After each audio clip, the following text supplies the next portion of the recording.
Assalamualaikum warahmatullahi wabarakatuh. Perkenalkan, saya Indra Rubiawati dengan NIM 2304110078. Saya Novia Angela Meratawati dengan NIM 2304110077. Kami di sini akan membahas tentang pandangan pendidikan yang ada di Indonesia yang berada di daerah T3, dan kami di sini akan mengambil di daerah Papua. Pendidikan merupakan salah satu cerminan dan fondasi dari sebuah bangsa. Jika pendidikannya baik, maka berkualitaslah negara penerusnya. Namun jika pendidikannya buruk, maka bobroklah negaranya. Menurut Undang-Undang Nomor 20 Tahun 2003, pendidikan adalah usaha sadar dan terencana untuk mewujudkan suasana belajar dan proses pembelajaran agar peserta didik secara aktif mengembangkan potensi dirinya untuk memiliki kekuatan keagamaan, spiritual, pengendalian diri, kepribadian, kecerdasan, akhlak mulia, serta keterampilan yang diperlukan dirinya, masyarakat, bangsa, dan negara. Program pemerataan pendidikan negara cara T3 inilah yang diharapkan mampu menjadikan pemerataan pendidikan di seluruh wilayah Indonesia, sehingga negara kita akan memiliki sumber daya manusia yang berkualitas, yang mampu mengelola sumber daya alam yang ada, bahkan negara kita dapat menjadikan negara yang maju. T3 atau teknologi, teknik dan telekomunikasi merupakan bidang yang berkembang pesat di Indonesia. Pandangan pendidikan di Indonesia tentang T3 mencerminkan kebutuhan untuk beradaptasi dengan perubahan teknologi global serta meningkatkan keterampilan dan pengetahuan di kalangan siswa dan mahasiswa.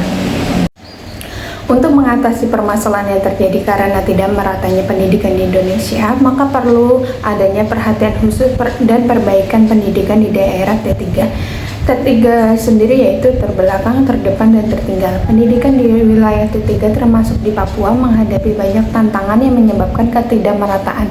Berikut adalah beberapa pandangan tentang ketidakmerataan pendidikan di wilayah T3. 1. Infrastruktur pendidikan yang terbatas. Banyak sekolah di wilayah T3 yang kekurangan fasilitas dasar seperti bangunan yang layak, listrik, air bersih, dan internet. Kondisi geografis yang sulit seperti pegunungan dan pulau-pulau terpencil juga berpengaruh kesulitannya akses.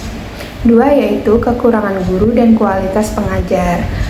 Wilayah T3 sering kekurangan guru yang berkualitas. Guru-guru yang ditempatkan di daerah terpencil seringkali kurang mendapat pelatihan dan pengembangan profesional yang memadai. Selain itu, banyak guru yang enggan ditempatkan di daerah T3 karena keterbatasan fasilitas dan kondisi hidup yang sulit di daerah sana.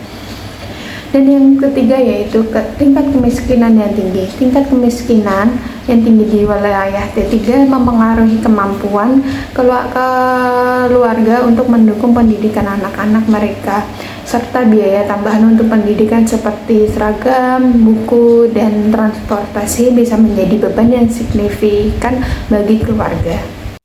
Keempat, yaitu akses terbatas ke sumber daya pendidikan. Wilayah T3 seringkali kurang akses ke sumber daya pendidikan seperti buku, teknologi, dan bahan ajar lainnya. Kurangnya akses yang membatasi kualitas pendidikan yang dapat diberikan kepada siswa. 5. Kesenjangan digital. Ketersediaan dan akses ke teknologi digital di wilayah T3 sangat terbatas. Hal ini menghambat penerapan metode pembelajaran modern yang mengandalkan teknologi seperti pembelajaran daring yang semakin penting terutama sejak pandemi COVID-19. Keenam, bahasa dan budaya. Bahasa pengantar di sekolah seringkali berbeda dengan bahasa yang digunakan sehari-hari oleh siswa di rumah. Selain itu, kurangnya materi pendidikan yang sesuai dengan budaya lokal dapat membuat siswa merasa terasing dan tidak terlibat dalam proses belajar.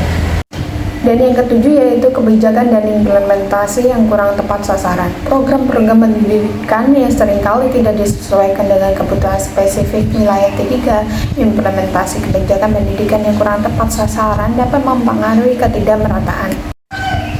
Mengatasi ketidakmerataan pendidikan di wilayah T3 memerlukan pendekatan yang komprehensif dan spesifik terhadap kondisi lokal ini, termasuk peningkatan investasi infrastruktur, penyediaan pelatihan yang lebih baik untuk guru, adaptasi kurikulum yang relevan dengan konteks lokal, serta pengembangan kebijakan yang lebih inklusif dan tepat sasaran. Kolaborasi antara pemerintahan pusat, pemerintahan daerah, dan masyarakat setempat sangat penting untuk memastikan peningkatan akses dan kualitas pendidikan di wilayah T3 tersebut. Sekian video pandangan pendidikan yang ada di wilayah Indonesia dari kami berdua. Apabila ada salah pengucapan, kami berdua juga meminta mohon maaf. Sekian dan terima kasih. Wassalamualaikum warahmatullahi wabarakatuh.